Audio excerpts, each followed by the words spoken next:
আমরা 50 বছর আগে চিন্তা করলে, এখনকার চিন্তা করলে সুষম খাদ্য বলতে এখন কিছু নাই। অল জাঙ্ক ফুড, হাই ক্যালোরিযুক্ত খাবার, হাই কার্বোহাইড্রেট খাবার, এগুলো কখনো সুস্থকর খাবার হতে পারে না। সেকেন্ড পয়েন্ট হলো ফিজিক্যাল অ্যাক্টিভিটি অনেক কমে গেছে। এখন যেমনি কর্মক্ষেত্রের কথা বলি, একজন গার্মেন্ট ওয়ার্কার বলি, যেখানে একজন কর্মী ফিজিক্যাল অ্যাক্টিভিটির মাধ্যমে তার কাজটা করতেন, এখন কিন্তু ফিজিক্যাল অ্যাক্টিভিটি নাই, মেশিন, সব কিছু মেশিন কাজ করছে। তাহলে আমার কর্মক্ষেত্রে কিন্তু আমার ফিজিক্যাল অ্যাক্টিভিটি কমে গেছে। আর যারা কম্পিউটার কাজ করেন, বসে কাজ করেন, সারাক্ষণ ল্যাপটপ অথবা ডেস্কটপে কাজ করছেন, সারাক্ষণ স্ক্রিনে কাজ করছেন, বসে বসে কাজ, অর্থাৎ 24 ঘন্টা দিয়ে আমি বলি 12 থেকে 15 ঘন্টার সময় কিন্তু কাটছি আমরা অফিসে। এই সময়তে আমাদের কোনো ফিজিক্যাল অ্যাক্টিভিটি নেই, ফিজিক্যাল অ্যাক্টিভিটির সুযোগও নেই। খাদ্য যেটা আপনি বললেন যে খাদ্য অভ্যাস, যেটা আমরা জাঙ্ক ফুড খেতে অভ্যস্ত, কারণ সহজে খাওয়া যায়, অর্থাৎ তাড়াতাড়ি আমাদের খাওয়াটা হয়ে যায়, কিন্তু জাঙ্ক ফুড তো কোনো স্বাস্থ্যকর খাবার না। এই যে অস্বাস্থ্যকর খাবার, আমরা পিয়নকে বলছি খাবারটা নিয়ে আসো, সে আনছে কি হয়তো বার্গার, পিৎজা অথবা বিরিয়ানি, এই তো খাবার খাচ্ছি, কিন্তু সে তো সুস্থকর খাবার না, সুষম খাদ্য নাই। তারপরে ফিজিক্যাল অ্যাক্টিভিটি বলতে কিছু নাই, সুযোগও নাই, সারাক্ষণ বসে বসে কাজ করছি। মেন্টাল স্ট্রেস একটা বিরাট ফ্যাক্টর, কার্যক্ষেত্রেই হোক, ফ্যামিলি লাইফে হোক, আমার একটা বিরাট স্ট্রেস পড়ছে। আর সারাক্ষণ মোবাইল ফোন স্ক্রিন টাইমটা আমার বেড়েছে। ঘুমের ডিস্টার্ব একটা বিরাট ফ্যাক্টর বর্তমানে। অনেক মানুষের জিজ্ঞেস করি পর্যাপ্ত 6 থেকে 7 ঘন্টা ঘুমাইতে হবে, এটা তাদের কিন্তু নাই। Early to bed, early to rise, এই অভ্যাস কিন্তু নাই। এই সবগুলি মিলে কিন্তু সুস্বাস্থ্যকর জীবনযাত্রা। যারা অফিসে কাজ করছেন তারা কিন্তু এই থেকে বঞ্চিত। তার মানে কি, আমার ডায়াবেটিস হওয়ার প্রবণতা বাড়ছে। কারণ আমরা জানি বেশিরভাগ ক্ষেত্রে ডায়াবেটিসের কোনো লক্ষণ নাই, 60% কোনো লক্ষণ নাই। লক্ষণ না থাকলে ডাক্তার কাছে যাবে কেন, পরীক্ষা কেন করবে?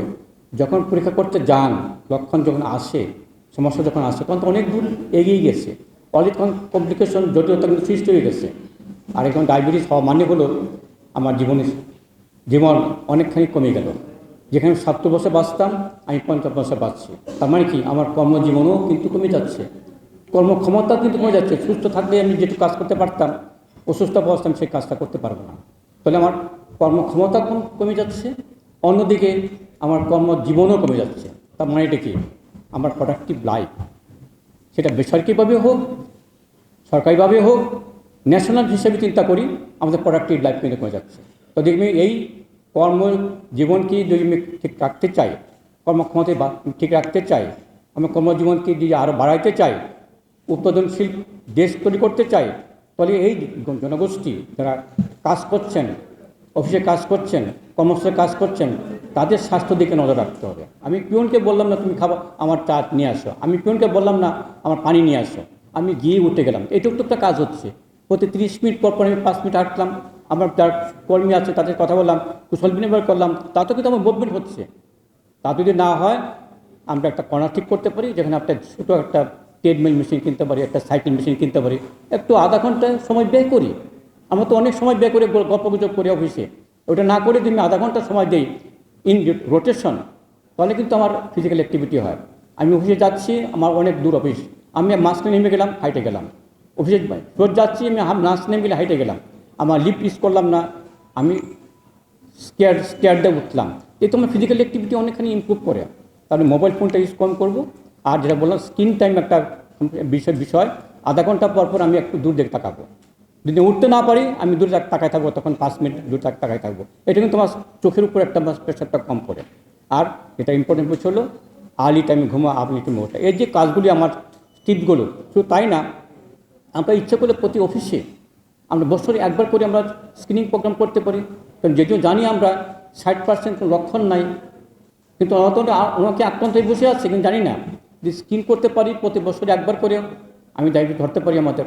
তা আর্লি ডায়াবেটিস মানে করে আর্লি ট্রিটমেন্ট শুরু হলো, আর্লি ট্রিটমেন্ট মানে হলো জটিলতা কম হলো, তার মানে কি আমার কর্মজীবন ইমপ্রুভ করলো, কর্মক্ষমতা ইমপ্রুভ করলো। তাহলে এইগুলি কিন্তু সম্ভব। আমার যারা নিয়োগকর্তা যারা আছেন অফিসের, প্রাইভেট হোক সরকারিভাবে হোক, তারা ভাবছে যে এইটুকু করলে বোধহয় অনেক টাকা খরচ হবে। টাকা খরচ না, এইটুকু খরচ মানে হলো আমি 1 টাকা খরচ করে আমি 10 টাকা আমি ইনকাম করছি, কর্মক্ষমতা বাড়ে, কর্মজীবন বাড়ে, এটা কিন্তু প্রোডাক্টিভ লাইফ। তাহলে এভাবে চিন্তা করি, তাহলে আমাদের দেশের উন্নতি করতে হয়, প্রোডাক্টিভ লাইফ মানুষ তৈরি করতে হবে, সুস্থ মানুষ তৈরি করতে হবে। সুস্থ মানুষ তৈরি মানে আমার ডায়াবেটিস একটা অন্যতম বিষয়। এই বিষয়ে আমরা সচেতন হই, শুধু ডায়াবেটিস না, এই যে সুস্বাস্থ্যকর জীবনযাপন করাটা শুধু ডায়াবেটিস কন্ট্রোল না, আমার হাইপার টেনশন বলেন, কোলেস্ট্রল বলেন, ওজন বলেন, সব কিছু নিয়ন্ত্রণ রাখতে পারবো। কিন্তু এগুলো তো এক বর্তমান রোগ, এবং কারণে আমার হার্ট ডিজিজ হচ্ছে, কিডনি সমস্যা হচ্ছে। তাহলে এই রোগগুলির মাধ্যমে বাঁচাতে চাই, জীবনশক্তি যে বাড়াইতে চাই, কর্মক্ষমতা বাড়াইতে চাই, ডেফিনেটলি আমার কর্মস্থলকে আমার বেছে নিতে হবে, সুস্বাস্থ্যকর জীবনযাপনের জন্য ব্যবস্থা রাখতে হবে। তাহলে সম্ভব একটা সুস্বাস্থ্যকর কর্মস্থল তৈরি করা এবং জীবী মানুষ তৈরি করা।